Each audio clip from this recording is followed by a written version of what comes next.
Hey y'all, I am outside of Starbucks right now. I have my coffee. If you are wondering why I'm at Starbucks with the stuff I'm about to say, it is because I got a lot of gift cards for Christmas from my students. I love them so much. I am so thankful and grateful. I'm gonna cough through this, so I apologize about that. I just get a cough when I get sick, and it's really, really hard to not cough. So if you're struggling with an allergy infection or a sinus or upper respiratory, know that I am thinking about you, because right now I can't even afford to go to the doctor. I am using a past medication that I didn't finish up last time I was sick, hoping it'll help. And I know with all sicknesses, they do pass. But I'm sorry. But when I get sick, I am very non-responsive to medications, so it's very, very difficult to get me better. So there's that. Anyway, I want to take a minute, and my good friend reminded me today to always be thankful for what you have, to try to focus on that. I'm very thankful I have a car, that I have a job, that I have gift cards so that I can get drinks and food the past couple of days. I'm thankful that I have family that has invited me for Christmas. I am thankful for where I live, and that I can get out of a toxic relationship that I was in. I'm thankful for all of that. This is a little bit of a vent video, and if you have not been following my journey, I have recently gotten out of a toxic relationship, one in which there were times when I was happy, but there was more times than not where I was not happy. And I dealt with a lot of anger from my partner, and just some demeaning comments, not really feeling good about myself, lack of physical touch, just all kinds of stuff. And it took a lot for me to finally get independent again, get a full-time job, move out, and here we are. So I wanted to make this video first and foremost because it's real. Nothing about getting out of a relationship is all positive. It's not. It is going to feel like, potentially for you, when you get out of your unhealthy relationship, that one, you probably feel like you made a mistake financially, that you should have waited longer, because it's going to be a whole new ballgame, new environment, new bills, especially if you were dependent off the person you were with, and you are no longer dependent. You have a whole bunch more pressure added on top of you. And it does feel heavy, and I record this because I am very transparent, I am honest, and I do want to look back at my journey and go, she did that, she survived that, and you can too, to motivate you. That is why I post these videos. But to some extent, it does feel so unfair. It does feel so unfair. I am having to choose right now between paying my car insurance, partially, or getting food. By partially, I mean I don't even have enough in my account right now to cover my car insurance when it comes out tomorrow. I get paid on Thursday. I know my account is going to go negative no matter what I do. And that's hard. That's a hard pill to swallow. Because I keep trying to budget out my money and figure out how to pay rent, pay food, pay for other bills. I'm working overtime. And I know so many other people feel this. You're working like crazy at your job. You know you're going to collapse if you add much more to your plate. You feel like you need 3 more jobs to be able to really feel calm and not super nervous about about where you are right now and what's going to get handled and what's going to get paid. But I have faith in the Lord. I know He sees me. I know He has answers, and He knows the person I'm going to end up with, and He's going to walk with me through this, that I'm not alone. Doesn't mean it's easy. Doesn't mean that it's not scary. I really wish I could pay my car insurance. I really wish I had enough money to go get a lot of groceries right now. Or not even a lot, but just enough to sustain me the next 4 days. But I do have some food at home, and I am going to get takeout because I'm sick, I'm tired, and I've read that if it is between bills and shelter and food, you always must choose shelter and food first. You always must take care of yourself and nourish yourself so that you can make money to be able to pay these other bills. but that doesn't mean it's not an awful decision to have to make. I might have something come through that might be able to cover it, but we'll see. This is not a video asking for money, in case you were wondering. This is just me venting about the real world, reality, and how intense it feels, how much pressure I feel. I did get a little gift for somebody at Starbucks. I did that because I have saved up my points on my Starbucks app, and other than like $2 or $3, it was free. So if you have 400 stars on your account, you get $20 off of a cup. So that was a Christmas gift for somebody that I knew I wanted to get it for, and that was important for me to be able to get that. I know people are gonna be like, oh, well, that's not a priority. $3 or $4 could have, done this or that. Like, y'all, I get it, but I am doing the best that I know to do right now. And again, I'm so thankful for the gift cards and the thoughts. I have officially completely, other than my reselling clothes that are in the attic, I have moved out of my old house. I am working on donating a lot of stuff of my stuff that I brought to the new room and going through it. So I really do apologize about the coughing. Like, I wish there was something I could, even cough drops, like nothing really helps right now. So I probably need to take like Sudafed or something. I might take a Sudafed later. But right now I am going to go secure a couple of meals, and then I will just wait it out until I get paid and fix my account, and it'll be fine. It'll be fine. It just doesn't feel like this is how it's supposed to be. It just is frustrating. So anyway, that's where we are today. And a quick little side note, when I was at Starbucks, there was this guy that was sitting at the table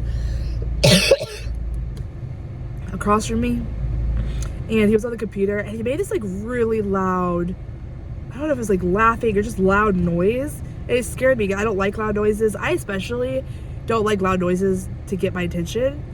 If you really want to get my attention, then compliment me or say something to me. Don't burst out in a loud noise from your table and then be like, oh, sorry, I didn't mean to be that loud. That's not a turn on. That's not a turn on to me. No, sir. So he did that, and I kind of like looked at him because I was like, what was that? I didn't say that, but I was like thinking that. And he was just like, oh, sorry. And then there was another time where he laughed really, really loud in the middle of Starbucks where we were sitting down. And I'm sure he was a nice guy. I don't know if he had some things going on. I don't really know what the deal was. I did get the feeling he was trying to get my attention. He got it, but like in the wrong way. You know what I mean? So just FYI to guys, if no matter who you are, never feel like you can't compliment someone. Never feel like you can't try to start a conversation. I don't care how you look. I don't care what you're doing at the time. Just don't feel like you need to be so abrupt and obnoxious about it. You know what I mean? So, but when I care, I clearly, I guess, don't need to be with anybody right now, despite how I feel. And I will tell y'all, when you get out of a relationship, you are lonely like everything. You are physically lonely. You are mentally lonely. I realize that I'm just like affection starved because I haven't had affection in so long, but I have had like emotional affection, and that, or just like emotional talking, just talking, lots of talking. And I realized that for all that talking, it didn't really fulfill me. You know what I mean? It didn't, because it wasn't enough. I needed other things in the relationship. But I do miss the talking. I do miss the interaction. Even how was your day? This is what happened in my day. It's hard because when you break up, everything gets really quiet a lot of times. Your life gets quiet. Your surroundings feel quieter. You start to take in what's around you that maybe you didn't focus on before. I guess it's probably kind of like after the snow has fallen and it's just like everything is just silent or staticky. That's kind of how it feels. And I have to tell myself it won't always be like that. It will always be like that. There will be somebody eventually sitting across the table from me that will care, that will want to know how my day is, that will cherish me. There will be flowers on the counter when I come home. There will be someone that like wraps their arms around me and asks how my day was, that laughs with me about all the crazy stuff I've gone through, and that vice versa, that I can take care of and cook for and cherish. And I do think I'm a relationship person. I really do. I have been in a lot of relationships. Not healthy ones, but nonetheless, relationships. And I hope I do it right next time. I hope the person that is meant to be with me is out there somewhere, and maybe there's just a reason. I don't know where he is right now, and maybe he's learning to be a better partner, a better friend, a better husband, whatever it is. I hope that. But don't stop dreaming just because it's quiet. Don't give up. Don't get frustrated. Don't go back. That is what is so important for me to focus on, is that, like, no matter what, don't try to reverse yourself back into that horrific situation in which you extricated yourself from. Don't go back. Don't reverse. You're going forward. You're moving, even if it's like a slight inch at a time, even if you need to hug a tree and stop because it's so chaotic. Don't move. Don't look back. Hold on, and the breeze will stop, and you will be able again to continue forward. Even though I don't feel like that right now, I have repeatedly seen that play out in my life to know that it's true. I know this is a season. I know that financially, eventually, stuff will get better. Right now, it's just not. Right now, it just sucks. Right now, I feel frustrated and miserable and questioning a lot of my life choices. Even though I know I made the right decision, it still feels sad. And I think you have to take a minute to just really acknowledge that, embrace that sadness. As my counselor said, decide what you're going to take away from that relationship and leave everything else there. And you will heal. I will heal. I will get stronger. I will come back on this channel with different content eventually. But this is for everyone that is getting out of a toxic relationship, that is heartbroken, that is sad, that did love their partner, that did truly, truly love their partner and tried. They tried. And they believed that if they just hung on, things would get better. Things would change. That they wouldn't be treated like maybe their partner treats other people. That everything would come back around. These videos are for y'all, because I know that you had such a great belief in the person you were with, or else you would not have stuck it out like that. You would not have sacrificed like that. Time is our greatest commodity, and you would not have given the person that you're with so much of yours and so much of your heart and your life.